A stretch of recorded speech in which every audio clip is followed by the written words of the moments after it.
Good afternoon, everyone. This is Dr. Supreet, and today I'll be speaking about entrepreneurship. Now, when we say entrepreneurship, the very first thing that comes into the mind is who is an entrepreneur and what all does it take to create that process of entrepreneurship. How does we move on to that process of setting up a business? So basically an entrepreneur is an individual who creates a new business, who takes all of the risk and then he enjoys the entire rewards for the same. So when we see this entire process, this entire journey of setting up a business, taking entire risk and then enjoying the rewards, not just the rewards but the innovation is also one important thing that is the key for any entrepreneurial project. So entrepreneur is being seen as an innovator also. He is the one who is also the creator of new ideas, who creates sort of new goods, services, businesses or procedures. So the one important thing is that if you have an idea and that idea is a viable one, that that okay, undertaking this much profile of the risk, you can bring something onto the market shelf. Maybe it can be a good, it can be a service, it can be anything which you are there in a, you can present it into the market. So that entire process of bringing up a business, of launching a business is known as your entrepreneurship. Now, when we say entrepreneur is not just, a recent day concept, because recently with the utmost initiatives by the government, there are number of activities, there are number of schemes that have been propounded by the government which talks about or which gives a fillip to these entrepreneurial or startup activities. But otherwise, when we see too that what is the conceptualization of this entrepreneurship, how it has traversed over the time period, what is the journey that it has covered over the time period. So if we go back to the time period when there used to be merchants, right, they used to deal into trade of goods, right. So those merchants do what is, they bring something to the market as per the demand and supply forces, and then that they deal into those activities of trading the goods into the market. So right from trading the goods into the market to further moving to a journey where they are establishing themselves as a capitalist who provides the capital to other people. For example, one is having the capital and another person is having the goods to present to the market. So that person can, if he is not having an idea, he can do what is, he can provide the capital to the another person. So in that way it acts as a role, or it serves the role of your capitalist. So we see into this journey, so this journey has been taken up as a once being a merchant, then to a capitalist, to a clerk. Clerk, why do we say it? Because an entrepreneur is not just doing one activity of conceiving an idea and boom, it comes to the market. No, it takes a layering of activities that comes underneath. And when we say layering of activities, that means right from hiring the appropriate staff for the project or for the product development, to making sure you get the funds, to making sure you manage the funds very appropriately, to making sure that you take the loan wherever required, at very subsidized interest rates, and then to ensuring that the product is floated into the market, and floated into the market. Before that, that market testing is also being done. So every sort of administrative, every sort of task that is there related to bringing a product onto the market shelf. So that is why we say that it is to a clerk, right. So that journey is from a merchant to a capitalist to a clerk, who is doing what? Who is doing everything to bring that product into the market shelf. And they also being considered as a risk assumer, because when we say entrepreneurship, so then we are saying we are bringing something innovative to the market. We are not bringing up the regular goods, but we are bringing something which has its own USP, which is very unique, which stands out into the market. So that is why the person is known as an entrepreneur, is known as a risk assumer, because he is doing what? He is taking that entire risk of bringing the product into the market shelf. That can be a success, that can be a failure also, and that makes us starking difference to the product. So when we say that this entrepreneurship, that okay, this being a recent concept, that is why we say that it dates back to the period, and it evolved from the, or originated from the French word entrepreneur. So that means a person who takes a risk to build a new enterprise, right? So over the time period, not just being a merchant, the person is taking a role of a capitalist, to a clerk, to taking care of all the risks, to also assuming the charge of a manager. Now, when we say a manager, that means a person is utilizing its skills, its adept, you could say ki, ingenuity into the core activities, and making sure non-core activities, let's suppose we outsource them, or we focus on to the core activities, not just bringing something innovative to the market, but also making sure that product is competitive enough, right? Competitive by means that it provides a cost advantage, it provides a first mover advantage to the brand. So that ways we define an entrepreneur who takes all these roles, because it's not just as I said, that it is not just taking the role of presenting an idea onto the market, but taking the role of everything from a merchant to a capitalist to a clerk to a manager to a risk taker, everything. So he is taking care of all of the roles, so that the product is rightly presented onto the market table. And when we say rightly presented to the market, means we are catering to the global market. We are not just limiting ourselves to some particular region, rather we are expanding our horizons, we are reaching the areas or the regions through our innovativeness of the product to a number of markets. So if the product is having that uniqueness, if the product is such which can be easily adaptable to various markets, various regions or continents per se, so that means that the product is much feasible, and the product will will be accepted by the market if it is such that it can be easily adaptable. So that ways entrepreneurship is one thing which where we say about that this is entire process, and when we say process, it covers a n number of activities as we listed down, that you taking all the roles. So an entrepreneur takes all the roles, right from, as I said, that hiring the goods, making sure to arrange the funds, making sure that the product moves into the right channel, navigating it accordingly. And when we say entrepreneurship, this entire process, we take the name of one renowned person that who's been the founder of this concept of entrepreneurship, that is Joseph Schumpeter.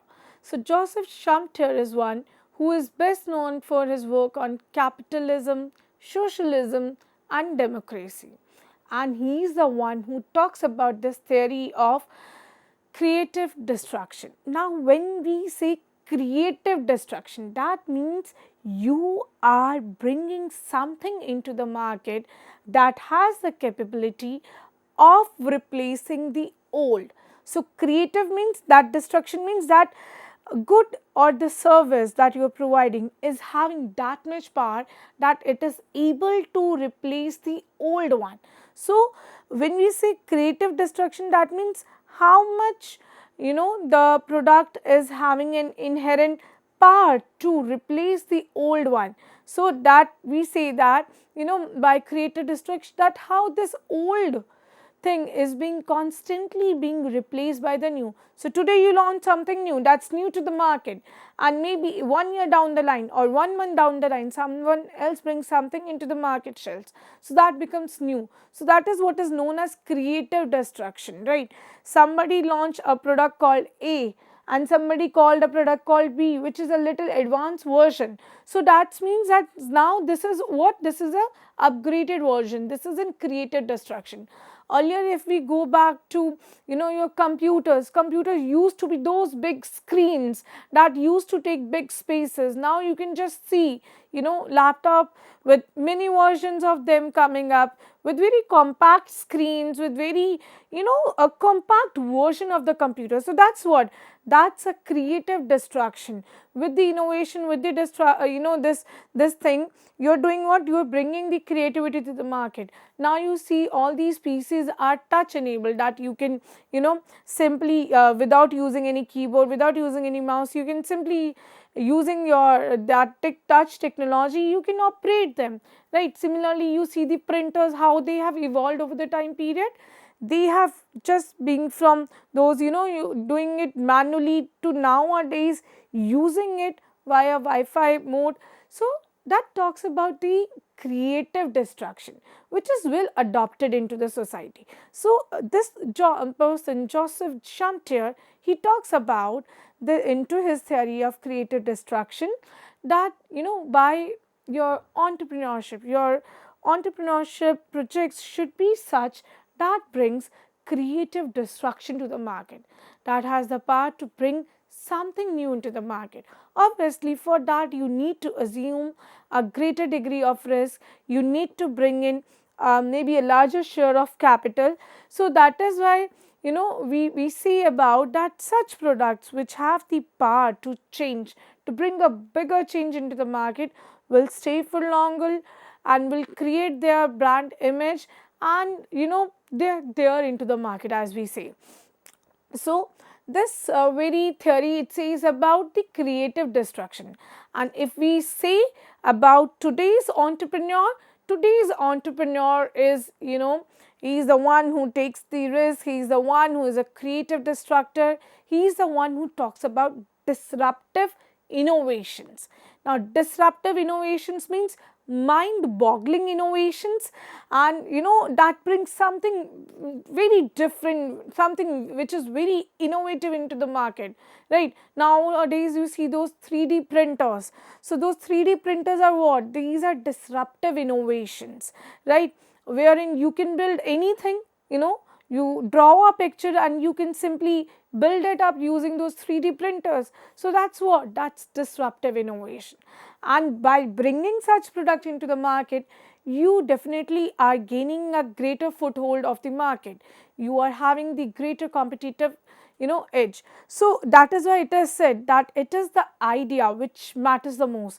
It is not the capital. So no matter if you are having the capital, unless you have that unique idea, it will not float into the market. So for the market, viability, or for the market feasibility, we run these pilot testing, whether the product will be adopted, whether the consumer be ready to take this new innovation, whether the consumer be easily comfortable with the new product or the technology. So that is why we do those pilot testings into the market. Remember earlier how those pilot testings were done was that, small samples were given as a, strategy of your marketing, just to see and record the consumer responses, behavior and attitude to the product, right?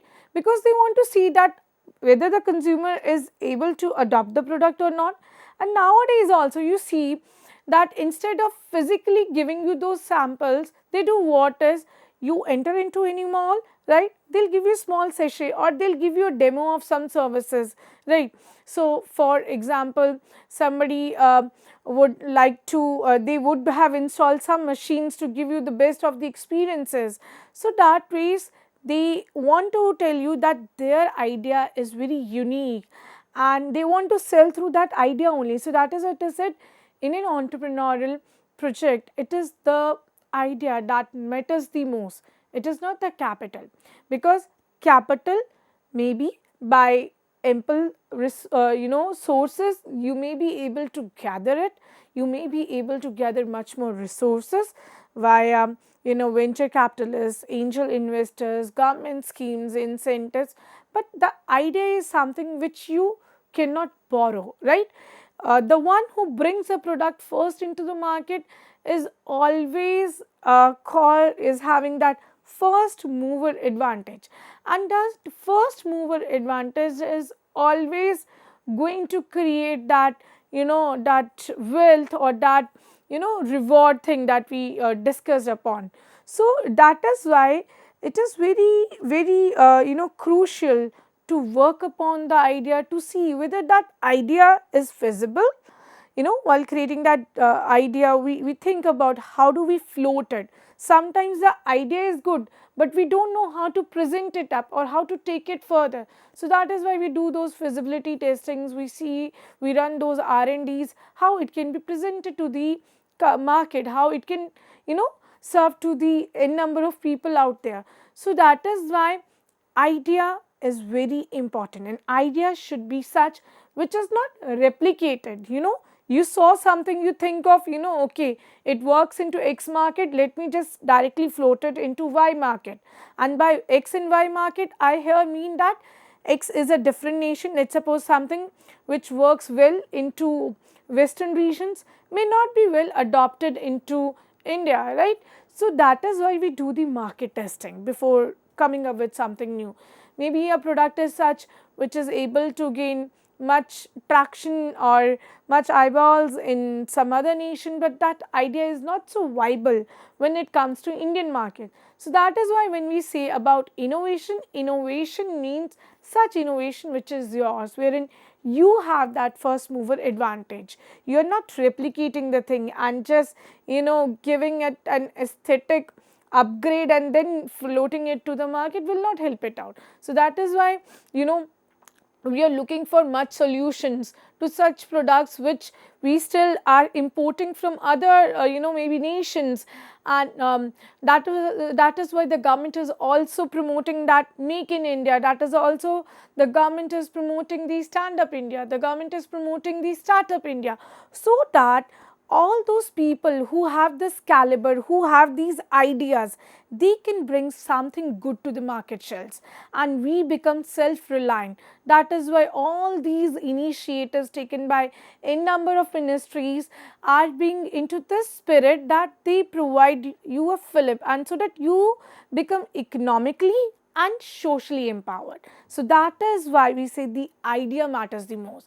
So recently we become self-reliant into number of things. We during even the COVID period, we become self-reliant into even the mask, sanitizer. We become self-reliant with respect to those chips that are being used into your machines. So we can see that, if given a right direction, if provided a right channelization, the right idea can reach the right place. And that is why we say it doesn't go in isolation, it goes with n number of things in, that works in sync and in tandem with each other basically. And that is through which you can gain the competitive edge. You cannot gain the competitive edge alone, just, something is there into your mind and you are not able to execute the same.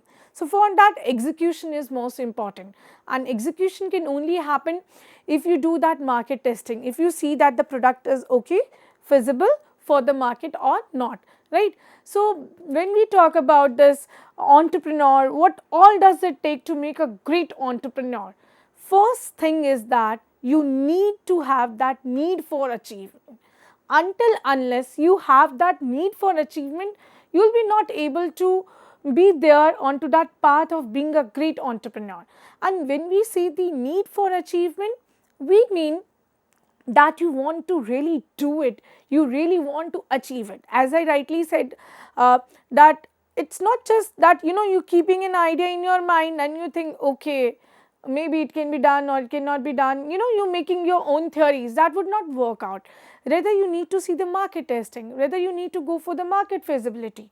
So that need inside, that we call it an internal locus of control, that you need to have that faith and to believe that, okay, this is my idea, I've done the market testing, I've done the feasibility, I'm sure about my idea, I have that gut feeling, and I have assessed the challenges, I have taken a very proactive approach to see into the things, to evaluate the things, to assess them, to monitor them, right? When that their internal loci of control, that locus of control is there, and when you have that need for achievement, trust me, the financial roadblocks would never be there.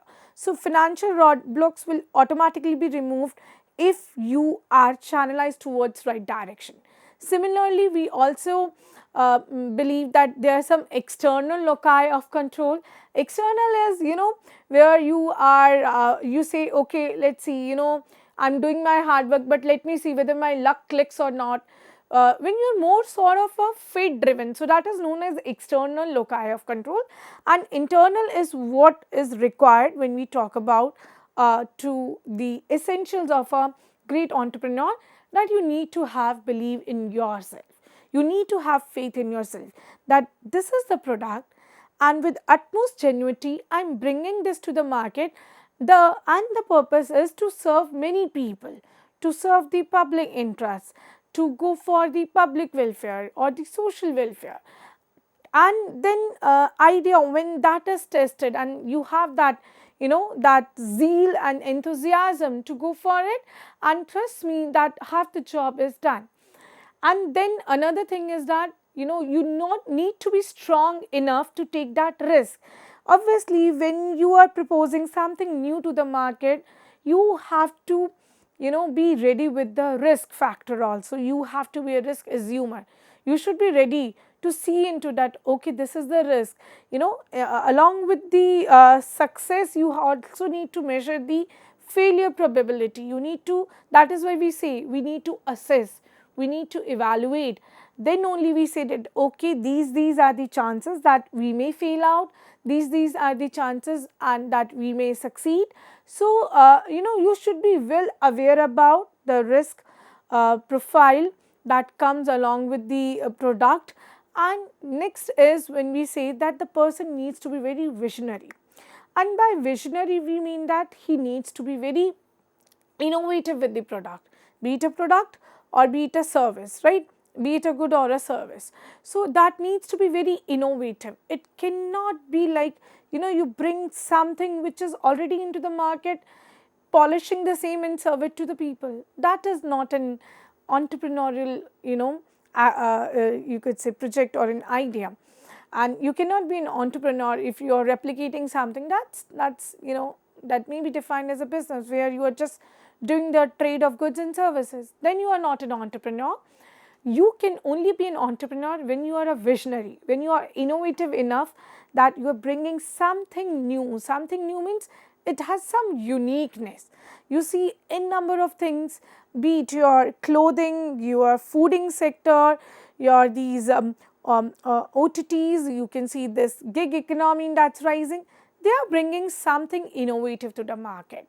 There are in number of food retailers that are there, food chains, and that are serving their foods through these aggregators. There are so many aggregators into the market through their applications XYZ. They are providing you in number of services where you just need to wait for 10 minutes and you are getting entire grocery within 10 minutes, right, at your doorstep. So that is very innovative. So that we say is that has created its own niche. That's a creative destruction. That is what we say as disruptive innovation. That has transformed the entire segment of the food, right? The food sector may we see that there are in number of applications that are giving you best of the deals, that are giving you best of the combinations, best of the products, a number of choices to choose from, and plus moreover you are getting doorstep delivery.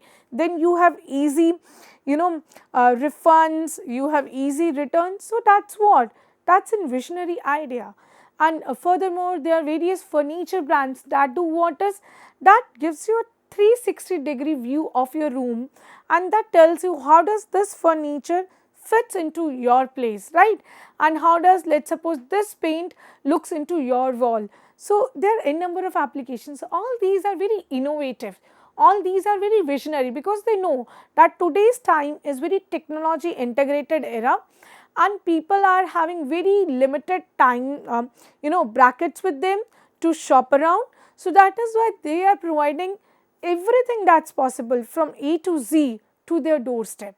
If you don't want to go to any store to see that how does a paint looks onto your wall, you don't want to consult anyone, you can do simply one thing, that is you can click a picture, upload it onto that application and see how does that paint looks onto your wall. So that's innovative and people are adopting it, people are liking it. They need not to run to XYZ for any advice. Similarly, you want to buy a property, you want to sell a property, there are applications who are helping you out. Similarly, you want to book a ride, you want to send a parcel, there are applications for the same. So see, this gig economy that's rising, that's also creating a job for many people. So you are creating a number of jobs also. So that is why it is called visionary. You have a vision and that vision is there complemented obviously with innovative factor. Then only you can be classified as a visionary, right? You need, another thing is that you need to be very courageous and very determined when you are bringing something into the market. That is why we say that you need to have that internal locus of control. That means you are sure about what you are bringing to the market, you are very determined about, and you are courageous in a sense is that you are able to absorb the risk that is coming along with all the negative part of it that is coming along with. You are determined and you are resilient to bring it back something to the market in a new manner, right?